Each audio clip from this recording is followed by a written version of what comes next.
तो अभी तक हम लोगों ने फंडामेंटल राइट्स के बारे में पढ़ा। तो अब तक 5 फंडामेंटल राइट्स मूल अधिकार हम लोग पढ़ चुके हैं। छठवां मूल अधिकार कौन सा है? सांस्कृतिक और शिक्षण संबंधी अधिकार। सांस्कृतिक और शैक्षणिक अधिकार।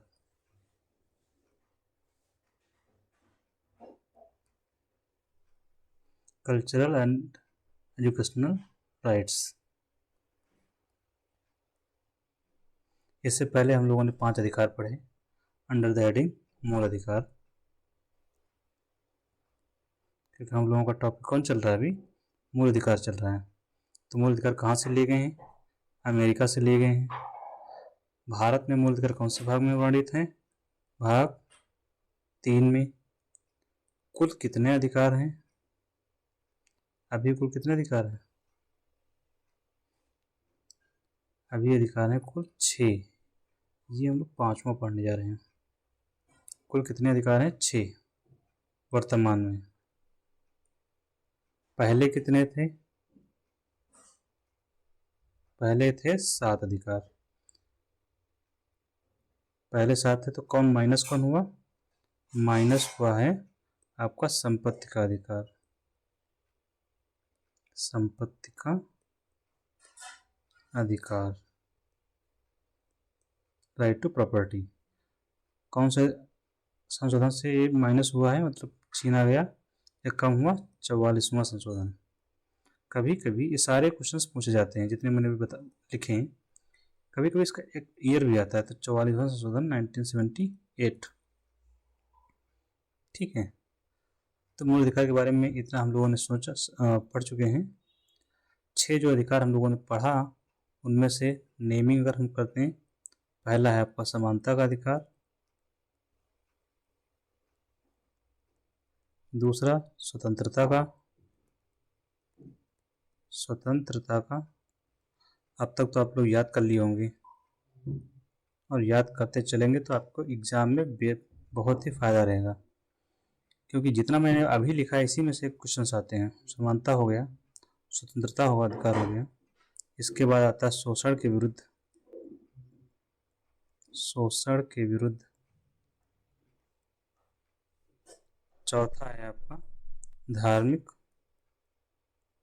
स्वतंत्रता का अधिकार। तो ये आपका रिवीजन हो गया फंडामेंटल राइट्स की पिछली कक्षाओं का, जो हम लोग इससे पहले पढ़ चुके हैं। आर्टिकल क्या है इनका? समानता का अधिकार का आर्टिकल 14 से 18, स्वतंत्रता का 19 से 22, शोषण के विरुद्ध 23 से 24 आर्टिकल, और धार्मिक स्वतंत्रता का 25 से 28।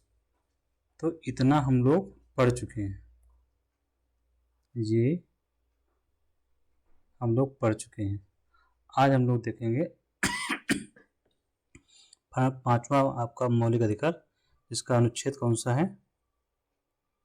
अनुच्छेद 29 और 30। ठीक है, तो अभी हम पढ़ते हैं अनुच्छेद 29। ये अनुच्छेद 29 में क्या है? अनुच्छेद 29 के अनुसार देश के प्रत्येक नागरिक को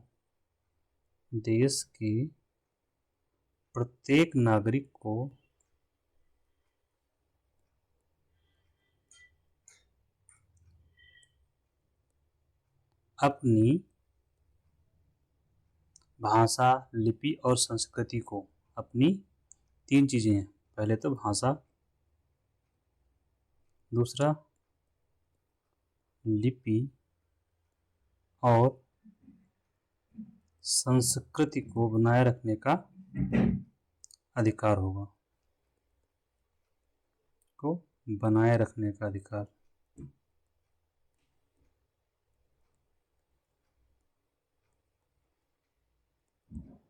आप लोग सोच रहे होंगे ये कौन सा अधिकार है, इसमें भाषा क्या है, लिपि क्या है? तो लिपि और भाषा में अंतर होता है। भाषा क्या है पहले समझिए, फिर लिपि क्या है। जो मैं बोल रहा हूँ इस समय वो भाषा है। क्या है? जो मैं बोल रहा हूँ इस समय, करंटली आपको पढ़ा रहा हूँ, वो क्या है? भाषा है, वो है भाषा। अर्थात जो बोला जाता है वो है भाषा है। तो मेरी भाषा कौन सी है इसमें, जो मैं बोल रहा हूँ हिंदी है। आप लोग समझ गए होंगे भाषा क्या है। अब आता है लिपि। आप लोगों को समझाने के लिए मैं जो लिख रहा हूँ, ये देख रहे हैं देश के नागरिक, जो मैं बोल रहा हूँ जो लिखा हुआ है ये सब, ये क्या है, लिपि है। तो भाषा को जो लिपिबद्ध लिखते हैं जिसमें, वो है लिपि। लिपि हमारी ये कौन सी है, देवनागरी। ठीक है,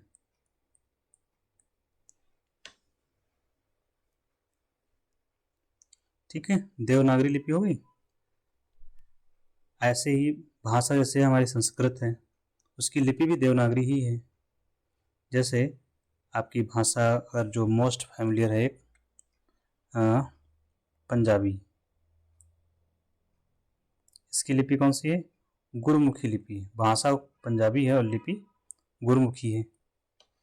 तो आप भाषा समझ गए, लिपि समझ गए। संस्कृति, संस्कृत क्या होता है, जैसे कि हम लोग जो खाते हैं पहनते हैं, एग्जाम्पल के रूप में लेते हैं इसको, संस्कृति को समझ लेते हैं। आपको लिखने की जरूरत नहीं है, आप लोग समझ लीजिए क्या होता है कल्चर बस। कल्चर क्या होता है, जो हमारी पीढ़ी दर पीढ़ी हस्तांतरित होता रहता है, जीन नहीं। ठीक है, जैसे खान पान को लेते हैं, हमारा खान पान हमारी संस्कृति है। जैसे खान पान में बंगाल अगर आप जाते हैं, तो बंगाल के खान पान की कल्चर क्या है, वहाँ लोग मछली और चावल खाते हैं, राइस। आप पंजाब जाइए, वहाँ लोग गेहूँ प्रेफर करते हैं। यूपी में आप देखते हैं गेहूँ चावल प्रेफर होता है खाने में। ऐसे ही आप पहनने को लेकर देख लीजिए, कहीं पर धोती पहनते हैं, कुछ लोग कुर्ता पहनते हैं, कुछ लोग लुंगी पहनते हैं, कहीं पैंट शर्ट है। तो ये सब कल्चर है। आप वहाँ वेस्ट में जाएंगे तो कोट पैंट पहनते हैं। ठीक है, ये कल्चर पहनावा डिफरेंस हो गया। धर्म है, किसी का हिंदू है, कोई मुस्लिम है, कोई सिख है, ये संस्कृति का हिस्सा है सब। ठीक है, किसी की भाषा, कोई मराठी बोलता है, कोई संस्कृत बोलता है, कोई हिंदी बोलता है, कोई तमिल बोलता है, कोई ओडिया बोलता है। ये सब क्या है, हमारा जो तरीका है, रहन सहन, तौर तरीका, खान पान, ये सब कल्चर है, संस्कृति है। संस्कृति को इंग्लिश में बोलते हैं कल्चर, CULTURE। ठीक है, अगला आर्टिकल है हमारा कौन सा, अनुच्छेद 30।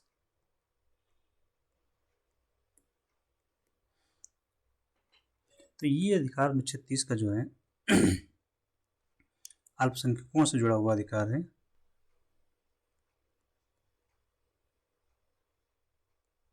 अल्पसंख्यक दो प्रकार के, भाषाई और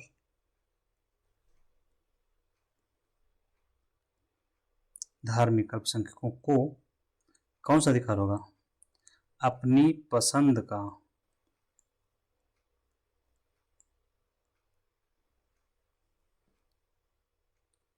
शैक्षिक संस्थान खोलने का अधिकार।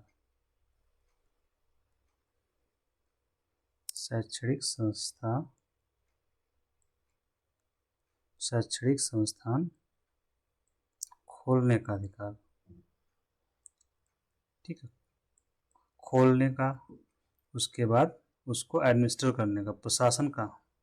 क्योंकि मान लो स्कूल तो खोल दिया, प्रशासन कोई और देख रहा है, तो ये नहीं होगा। खोलने का अधिकार एंड उसके प्रशासन का अधिकार।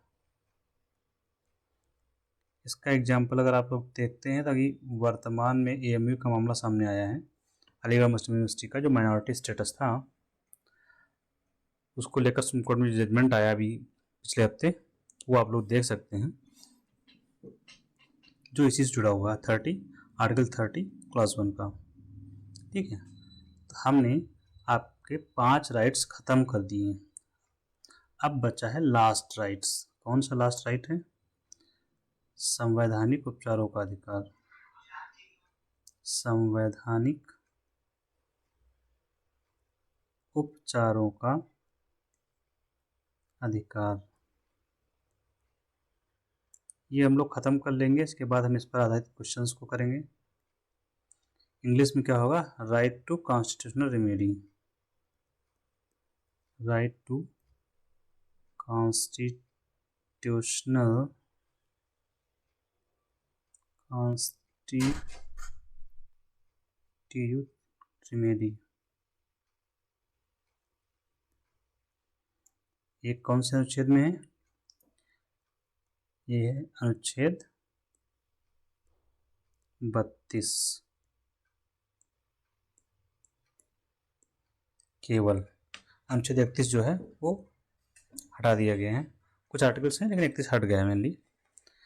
आप लोगों के जो जरूरी है अनुच्छेद 32 जरूरी है। ठीक है। संवैधानिक उपचारों का अधिकार पहले होता क्या है?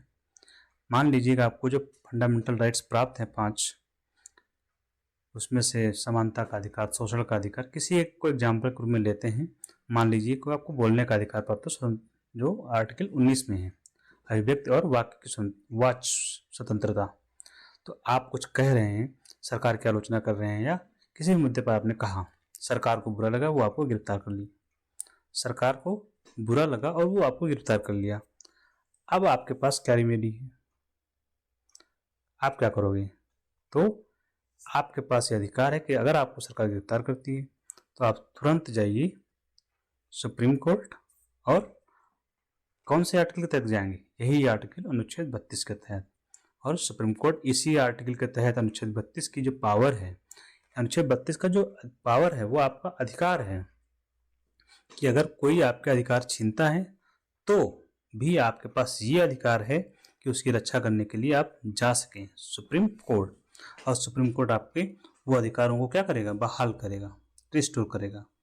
तो अनुच्छेद 32 के तहत सुप्रीम कोर्ट, कौन? सुप्रीम कोर्ट, हिंदी में सर्वोच्च न्यायालय,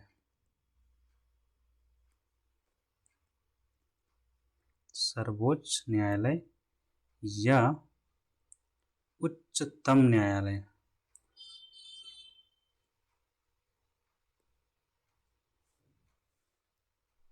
को अधिकार है कि वह आपकी वह फंडामेंटल राइट्स, मूल अधिकारों की रक्षा करे।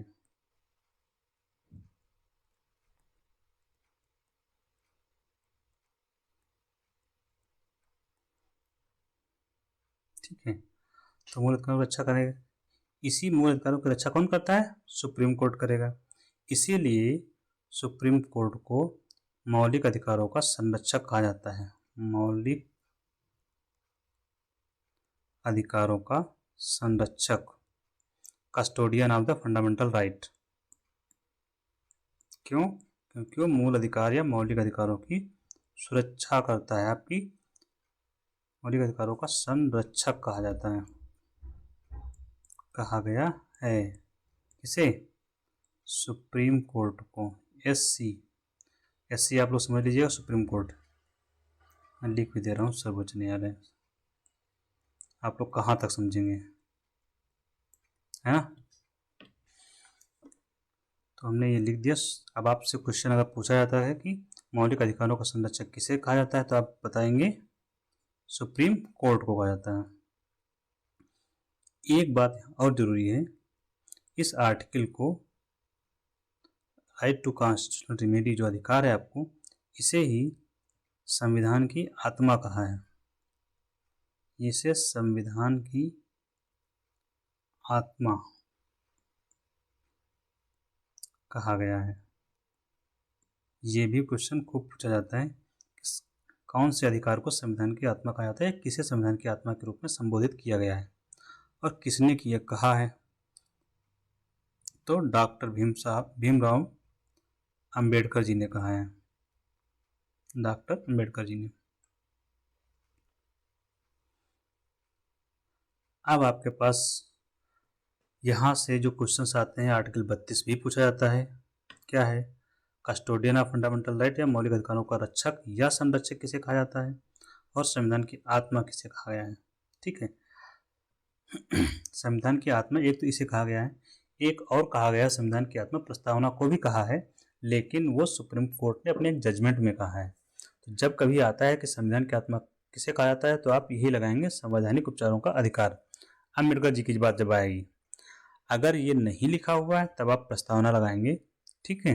उसे सुप्रीम कोर्ट ने अपने एक जजमेंट में 67 का जजमेंट है उसमें कहा है। ओके, अब यहाँ से आपकी अगली कार्रवाई शुरू होती है कि मूल अधिकारों की रक्षा कौन करता है, वो सुप्रीम कोर्ट। कैसे करेगा, कैसे करेगा रक्षा सुप्रीम कोर्ट? तो रक्षा कैसे करेगा, उसको पावर मिली हुई है कि वो रिट जारी करेगा। क्या जारी करेगा, रिट जारी करेगा, रिट जारी करेगा। अब आप लोग सोच रहे हैं रिट कैसे जारी करेगा। जब किसी के मूल अधिकारों का हनन होगा, मान लीजिए ए है, ठीक है, आप ए है, A is this, okay, A is this person,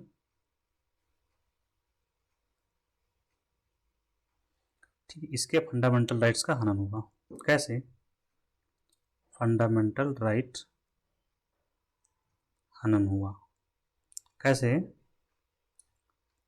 मान लीजिए पुलिस इसे पकड़ ले गई। कैसे हुआ, पुलिस पकड़ के ले गई,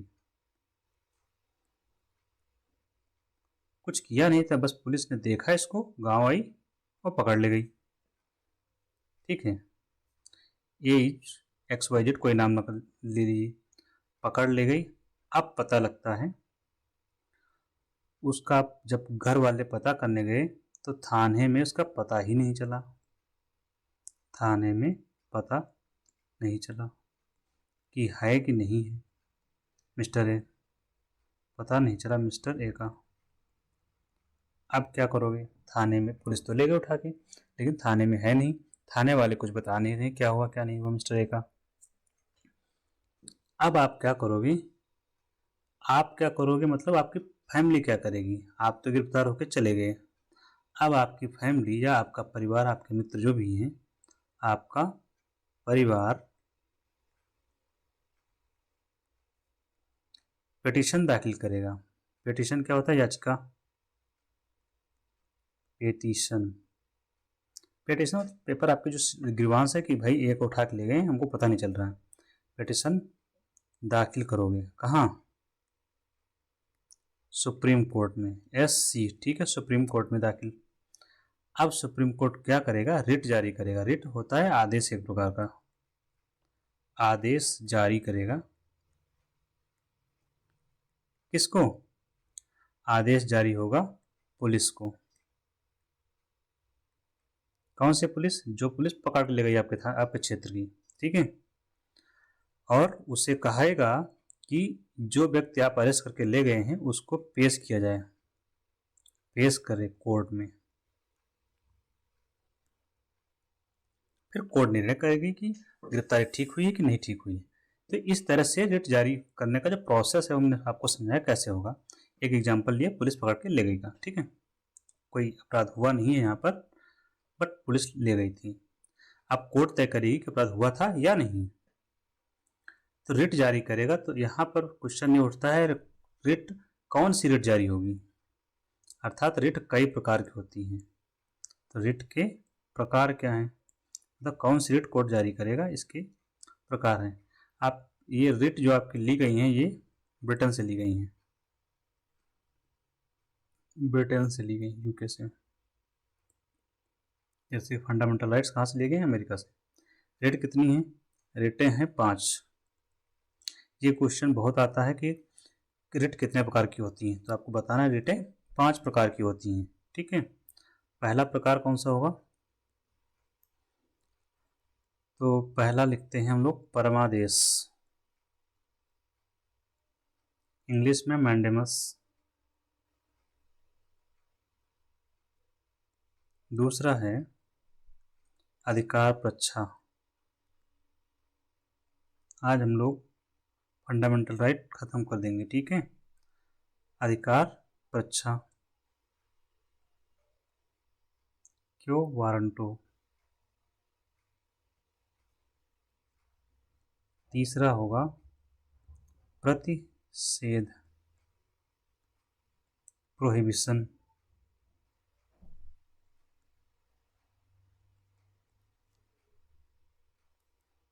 और चौथा होगा आपका क्या बोलते हैं आपका हाइबियस कार्पस, बंदी प्रत्यक्षीकरण। हम लोग बहुत ब्रीफ में समझेंगे क्या होती हैं। इसको बोलते हैं हाइबियस कार्पस।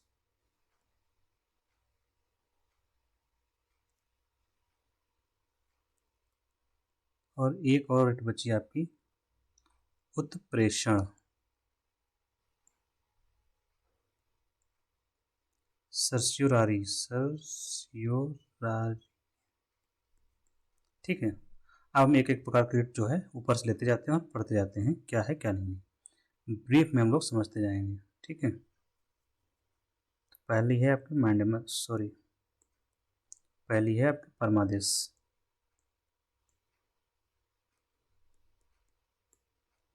परमादेश जब कोई पब्लिक अथॉरिटी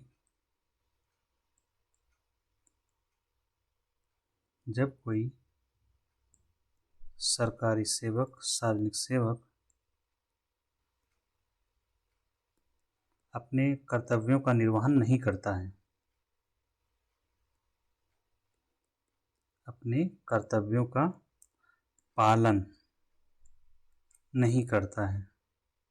जैसे टीचर को काम में पढ़ाना नहीं पढ़ा रहा है तो जारी होती है परमादेश, तो उसको अधिकार काम करने के लिए विवश करती है रिट। दूसरी कौन सी है? अधिकार प्रच्छा।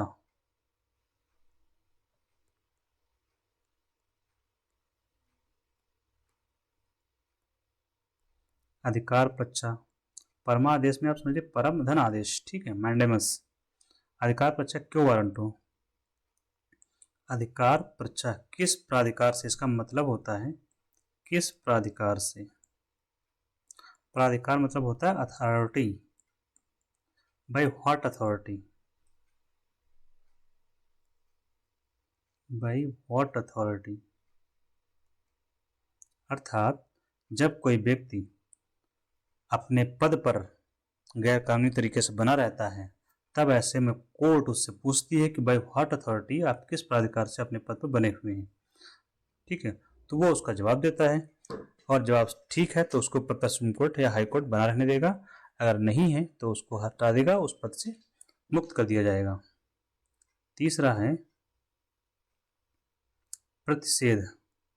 प्रतिषेध और उत्प्रेषण हम लोग साथ पढ़ लेंगे, दोनों में सिमिलरिटीज हैं। पहले पढ़ लेते हैं हम लोग बंदी प्रत्यक्षीकरण।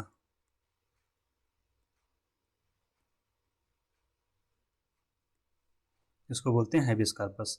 इसके नाम में स्पष्ट है, बंदी, बंदी जिसको गिरफ्तार किया गया उसको क्या बोलते हैं? बंदी। प्रत्यक्षीकरण मतलब प्रत्यक्ष रूप से लाया जाए, तो सशरीर उसको लाना है, इसका मतलब होता है सशरीर उपस्थित होना, सशरीर उपस्थित करना। मतलब जब पुलिस किसी व्यक्ति को उठाकर ले जाती है, गिरफ्तार करके ले जाती है, तो ऐसे में आपके पास राइट है कि आप कोर्ट में जाएं। कोर्ट आदेश जारी करेगी कि उस बंदी को जो आप गिरफ्तार करके ले गए थे उसको आप क्या करिए, कोर्ट के सामने प्रस्तुत किया जाए और उसके मामले में कोर्ट निर्णय करेगी।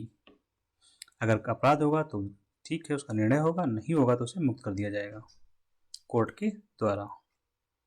अब बचा प्रतिषेध। प्रतिषेध जो निचली अदालतें हैं